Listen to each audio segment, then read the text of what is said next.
Hola, bienvenidos a Debate 22. ¿Cómo está el periodismo en el 2019? ¿Qué significa la verdad, la ética, las fuentes? ¿Qué tanto de estas cosas han cambiado con la presidencia de Andrés Manuel López Obrador? Para platicar sobre esto desde un modo muy reflexivo y muy argumentativo están con nosotros dos periodistas. René Delgado, muchas gracias. Gracias por estar aquí. A ti. Buenas noches. Buenas noches. Y Daniel Moreno, muchísimas gracias, director de Animal Político. Muchas gracias. Gracias por estar aquí. Bueno, lo primero sería si a ustedes les parece o coinciden con el argumento de que Andrés Manuel López Obrador es uno de las causas por las que se está generando esta polarización que vemos en la sociedad. Hay que decirlo también, no es solamente en México, hay varios países que están representando esa polarización, pero en México en particular tiene que ver con que el presidente sea una figura fuerte que genere tantas pasiones a favor y en contra y que esta misma polarización se refleje al mismo tiempo en las redes sociales. René. No, yo creo que no. Yo creo que la polarización estaba dada desde hace mucho tiempo. Si volteamos a ver al 2006, estuvimos al borde de una crisis constitucional derivado justamente de la polarización. Hay que recordar el discurso de Felipe Calderón en el Estadio Azul, donde ya, no recuerdo si candidato triunfante o presidente electo, él habla de los violentos y de los pacíficos, que es una forma de segmentar a la sociedad entre quienes recurren a la violencia y quienes buscan arreglos por la paz. Yo creo que la polarización estaba dada, creo que ha crecido la expresión de esa polarización, pero esta no data del 1 de diciembre del 2018. Ni tampoco de la elección, Daniel. No, ni tampoco de la elección. Creo que en todo caso, siguiendo la reflexión de René con lo que coincido, hay un foro distinto que son las redes sociales, que amplifican, hacen más escandalosa la polarización, pero yo tampoco me atrevería a decir que tiene que ver con el presidente de la República.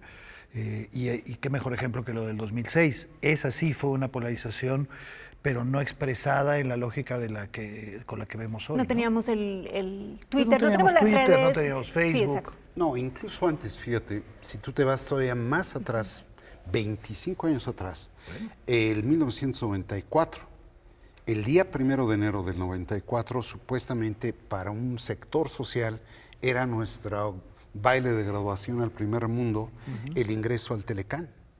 Y ese día, en la madrugada, a la medianoche, hay un levantamiento de los que no tienen voz, el subcomandante Marcos. Entonces, la polarización en México, digo, nos podríamos remontar históricamente y no es una novedad.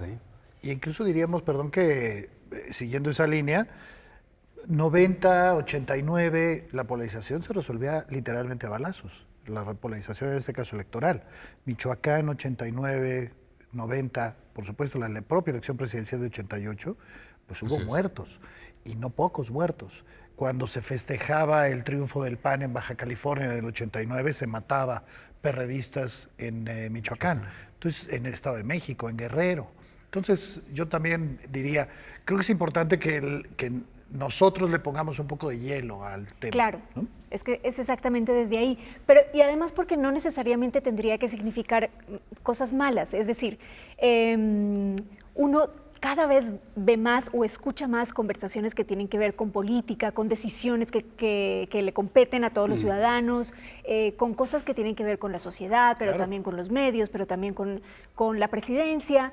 Y eso es algo positivo, porque también tener un espíritu demasiado pasivo y receptor de decisiones que otros toman, pues no tendría que ser lo más deseable. Lo importante sería que todos participáramos, desde afuera o dentro de las decisiones, ¿no? No, por supuesto. Yo soy convencido de que la política tendría que entrar a la casa de todos. Que la política, para usar un lugar común, es demasiado seria para ser solo dedicada a los políticos. No, entre más ciudadanicemos la política, entre más ejerzamos la ciudadanía, entendido en el sentido más pleno, en donde cada uno de nosotros se hace parte de las decisiones, en esa medida creo que las cosas pueden caminar mucho mejor como país. Cuando nosotros vemos, como acaba de pasar en la elección de Puebla, de Baja California, participaciones de 28, 30, 31% de votos, eso es lo que nos tiene que preocupar.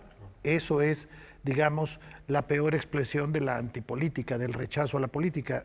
Por eso se diría, metamos la política a nuestras casas, volvámoslo normal, el que en una familia haya Aunque 2 discutamos, o 3, pues y ¿cuál nos es el problema? peleemos, ¿no? y con los amigos, y con los Mira, papás. 2 ejemplos. A la muerte de Franco viene el fenómeno en España que le llamaban del destape. Comienza a haber muchas publicaciones que publican desnudos. Entonces mucha gente se preguntaba, ya no hay orden, se acabó la moral. No, murió el dictador. Pero el deseo de tener expresión, en este caso corporal, existía. Otro ejemplo, en el 89, cuando se funda la CNDH, pareciera ser que a partir de ese momento es que se violan los derechos humanos. No, a partir de ese momento se denuncia la violación de los derechos humanos. Entonces yo creo que de pronto vemos con demasiada cercanía lo que está ocurriendo en el país. Y no estábamos acostumbrados a oír voces distintas. Estábamos acostumbrados a oír un discurso. Ahora, hay algunos cambios, tú hablabas ahorita como de la llegada de Calderón y también otros momentos importantes para el país en donde las cosas o el contexto internacional o nacional cambia. Hay cambios desde el periodismo, no necesariamente digamos que tengan que padecerlo en los medios en los que actualmente están, pero tomemos en cuenta los últimos presidentes, cuando llega Fox, cuando llega Calderón, cuando llega Peña Nieto, que es el regreso del PRI, y cuando llega Andrés Manuel López Obrador. ¿Hay diferencias? ¿Se sienten los medios que hay otra forma de gobernar y que hay otros intereses y que hay unas formas ya conocidas de poder manejar a los medios, o que hay una ingenuidad, incluso lo pienso digamos con Fox, de no saber cómo tratarlos y de no saber hasta dónde presionar? ¿Eso se siente o no, Daniel? Sí, se sienten muchas cosas. Se siente desde el poder una clara desconfianza hacia el periodismo. Creo que en parte bien ganada por el periodismo. Es decir, no es una desconfianza que salió de la nada. Creo que hay también una desconfianza entre el público. Antes los periodistas no teníamos una interlocución con el lector, las redes sociales nos permiten tener esa interlocución. De repente hay alguien que te está criticando la nota y tú no escuchabas antes, y hoy es alguien que es reconocible incluso, o que tiene una cuenta de Twitter anónima, pero que también es un lector tuyo. O sea, sí ha cambiado mucho esa dinámica. Quizá la parte que yo criticaría es que la desconfianza desde el poder al periodismo termina emparejando a todo el periodismo, es decir, se termina desconfiando de todos por igual, y yo soy un convencido de que cada periodista, cada medio, tendría que ser evaluado a partir de sus propios contenidos. Creo también que hay una desconfianza porque se sobreestima el periodismo de opinión más que el periodismo de investigación o de hechos. Creo que los medios han privilegiado por mucho tiempo el periodismo de opinión. Para mí incluso es debatible si es periodismo en sí mismo. Y esas secciones de opinión terminan teniendo mucho peso cuando, si quitas ese ruido y ves los contenidos de los periódicos. Yo no veo una crítica particularmente mordaz al gobierno, no veo grandes investigaciones, no veo, salvo por supuesto muchas excepciones. Entonces creo que estos cambios son los que nos meten mucho ruido en lo que está pasando en el periodismo hoy, ¿no? Vamos a hablar sobre el periodismo de opinión, pero también sobre la ética y cómo se maneja la ética desde los medios de comunicación. Después de una pausa, regresamos.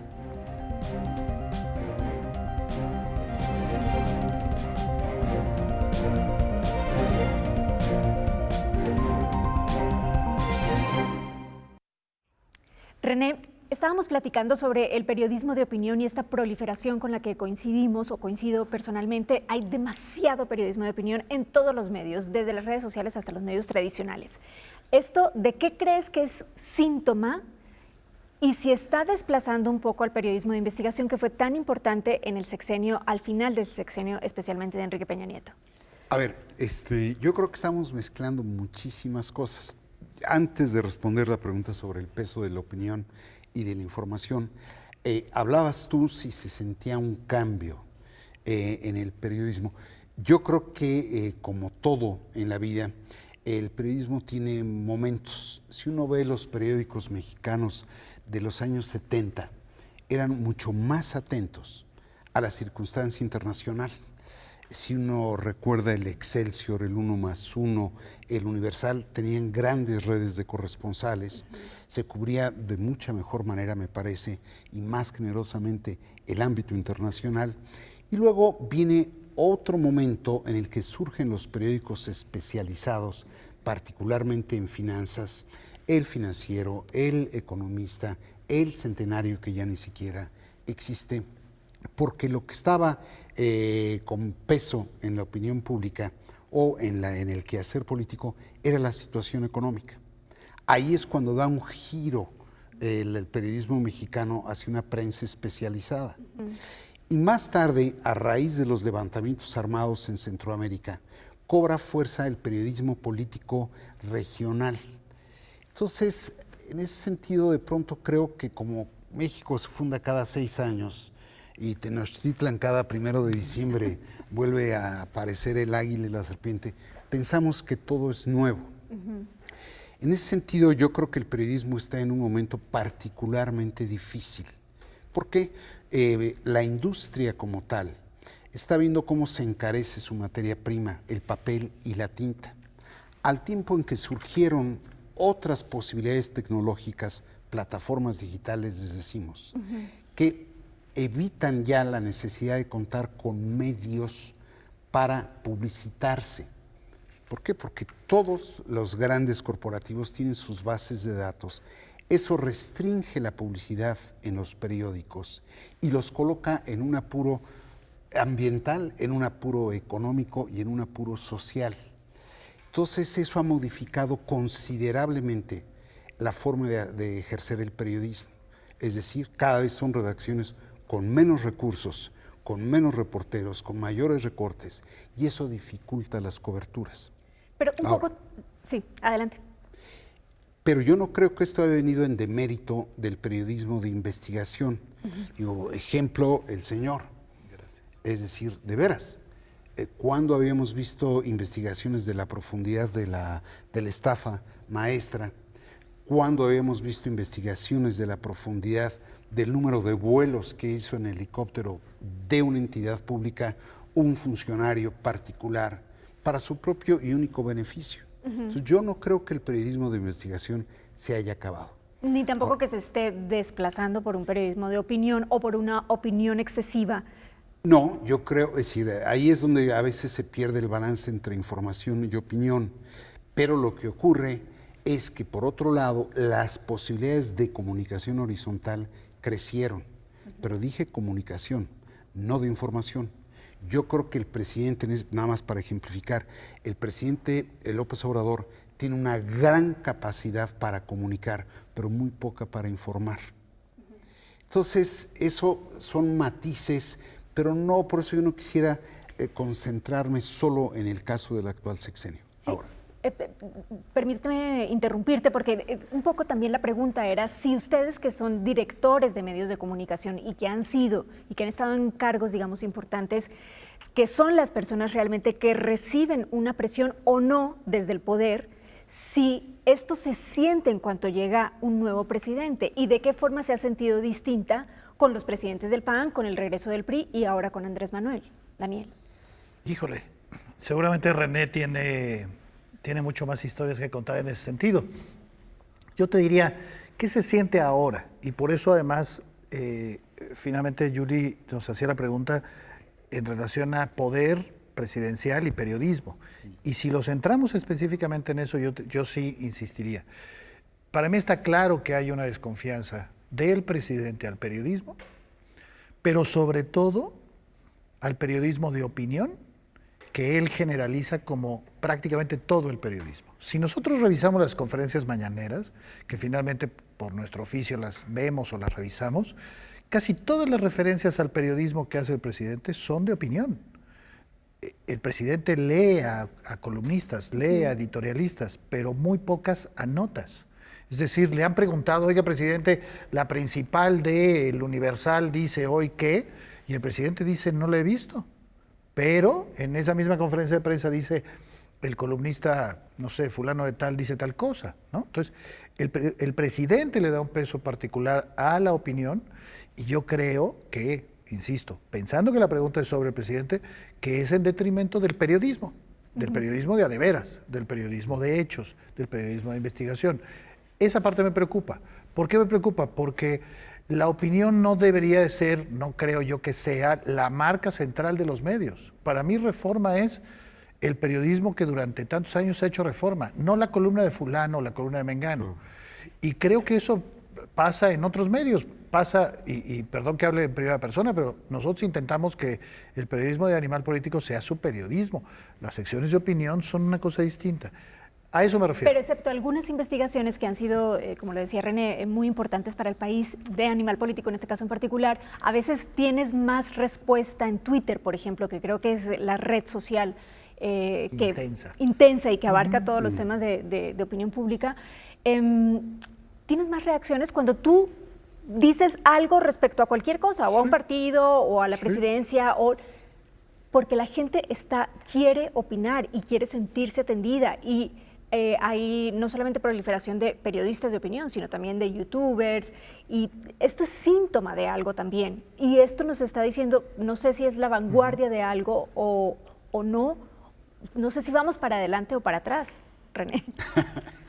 ¿Quién sabe? Pero, a ver, la información es poder. Es decir, eso es la información. Y naturalmente que quienes controlan el poder quieren tener dominio sobre la información. El periodismo, para mí la principal tarea del periodismo es informar. Y ahí es donde cumple su función social. Porque cuando tú divulgas información, democratizas decisiones. Es decir, en cuanto uno tiene, ese es el secreto de los bolsistas, tienen información privilegiada que no comparten y saben qué comprar y qué vender, porque tienen información privilegiada que no reparten, que no divulgan. Entonces, las relaciones entre la prensa y el poder siempre van a ser naturalmente difíciles. ¿Por qué? Porque el poderoso quiere tener acaparado el poder y la prensa quiere abrir la información. Entonces, realmente no es que el periodismo cambie, porque los que cambian son los gobernantes. Se sienten eternos y actúan para la historia, pero cada 6 años se van y no acaban de entender. Frecuentemente te dicen, pero ¿cómo han cambiado? Cuando yo estaba en la oposición me daban más espacio. No, el que cambió fue usted. Pero hay que entender, René, también, y con esto vamos a una pausa, que hay periodismo que también quiere al poder, tanto como el poder quiere manejar al periodismo. No, pero eso se llama corrupción. Claro, de eso platicamos regresando. Regresando de la pausa, volvemos.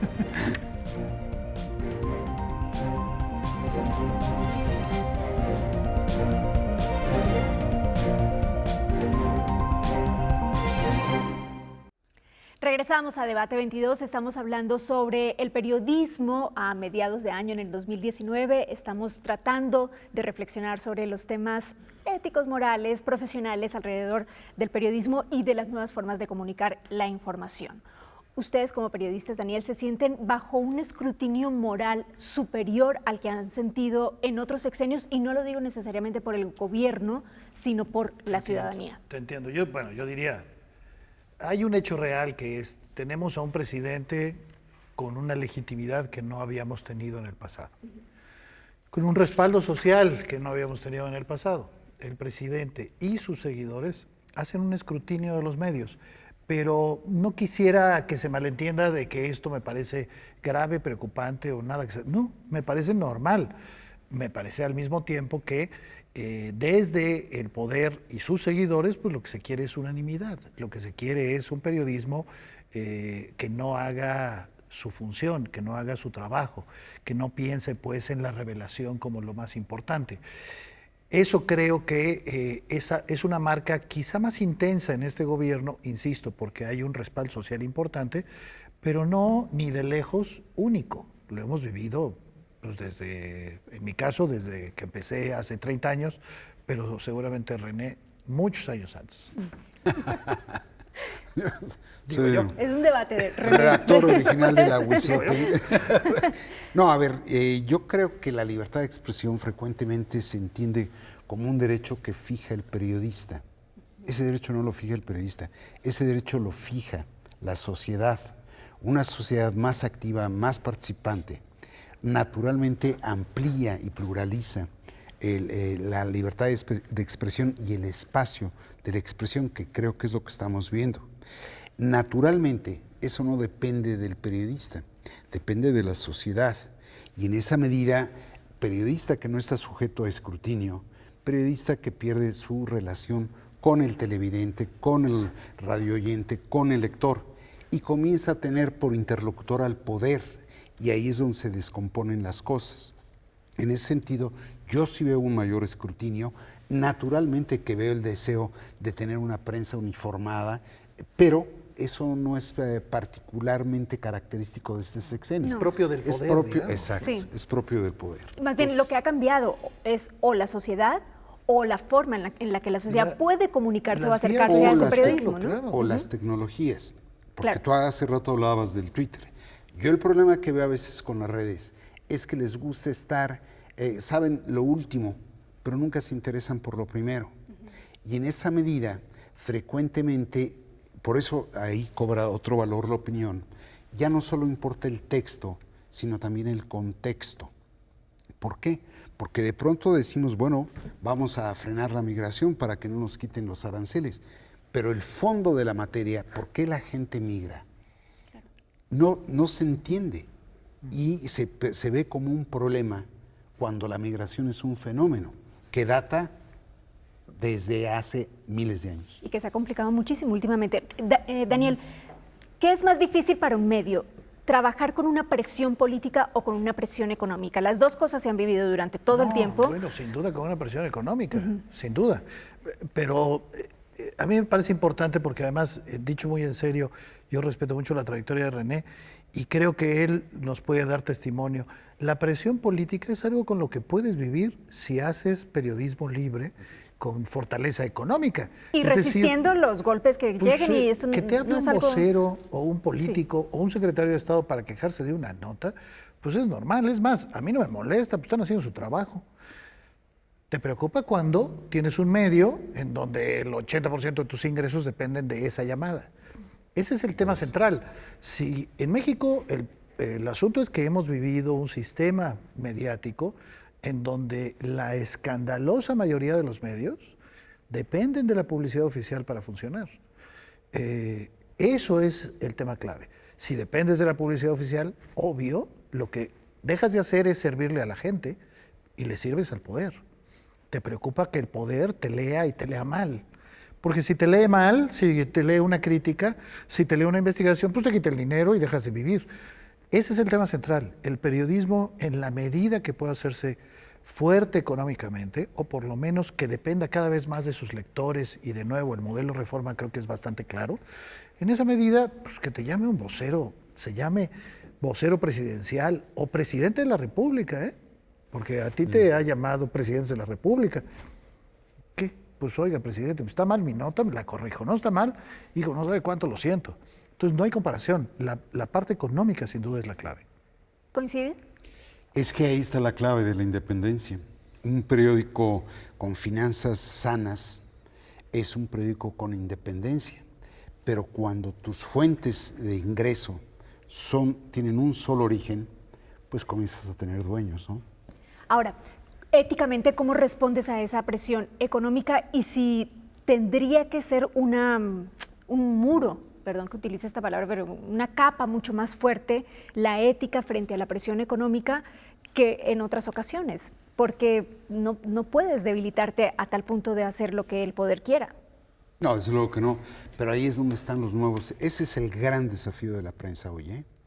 Y de nuevo, Daniel en ese sentido me parece que ha incursionado o está explorando nuevas formas de financiamiento del periodismo y muchos periódicos, incluso norteamericanos, grandes e importantes, donde si te gusta esta información, deposita alguna colaboración para sostener el periodismo. Ese es el gran desafío de la prensa en estos días. Y el otro es cómo darle grado de profesionalidad a la práctica del periodismo a través de redes. Ahora se habla de las benditas redes. A veces las redes son capaces de poner gobiernos, pero no de reponerlos, ¿eh? Digo, vimos la primavera árabe, donde sí lograron tirar al grupo militar que estaba en el poder, pero no lograron instalar la democracia.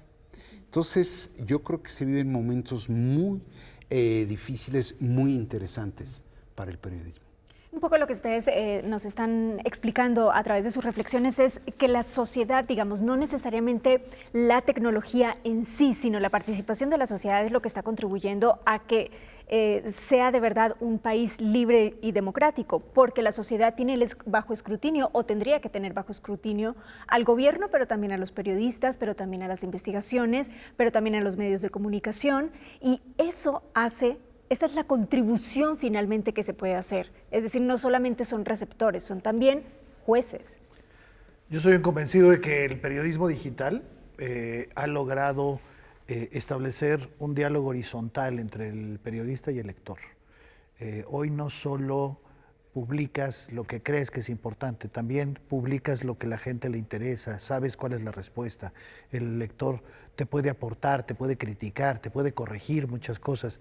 Este diálogo horizontal entre público y periodistas es algo que no se había dado nunca y que se da gracias a las redes sociales. Eso no significa, por supuesto, santificar a las redes, porque coincido en que tienen sin duda muchos defectos. Yo quizá aspiraría hoy a que haya un diálogo menos ideologizado, es decir, en donde no te enjuicien a partir de si la nota afecta o beneficia a quien tú, con quien tú simpatices políticamente.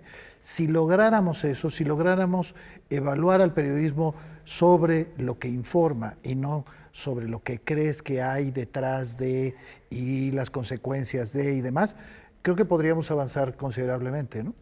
Para terminar, nos queda ya solamente un minuto, pero sé que están acostumbrados a dar respuestas muy cortas en los medios electrónicos. Les pediría que hiciéramos una conclusión a partir de la pregunta, ¿qué es la verdad? ¿Qué es la verdad para René Delgado y para Daniel Moreno en el 2019? Adelante, Daniel. Yo soy un convencido de que en periodismo la verdad es simple y sencillamente fidelidad a los hechos. Es decir, no me meto en debates filosóficos. Para los periodistas, contar la verdad es ser fiel a los hechos. Y eso tiene una serie de implicaciones éticas, como por ejemplo la obligación de buscar todas las voces posibles para contar el hecho que quieras contar. Eso para mí es así de simple, la verdad. René. Mira, para mí la verdad es una aspiración profesional que a veces alcanza la verosimilitud, pero que no siempre alcanza la verdad. ¿Por qué? Porque todos los fenómenos sociales y políticos son poliédricos. Uno como periodista debe tratar de entender cuántas facetas tiene un poliedro, un problema de esta índole, y a veces lo logra, a veces no. Entonces, por eso para mí es una aspiración máxima. La verdad no siempre se alcanza, por más que uno se esmere. Y siempre está en construcción. Así es. Y bueno, y si está en medio de las opiniones es más difícil encontrarla. Y la verdad se mueve también. Claro, es dinámica. Muchísimas gracias, René Delgado. A ti. Daniel Moreno, muchas gracias. Gracias por ayudarnos a entender este momento del país, junio del 2019 y lo que significa hoy en día el periodismo. Muchas gracias, buenas noches. Gracias. Buenas noches.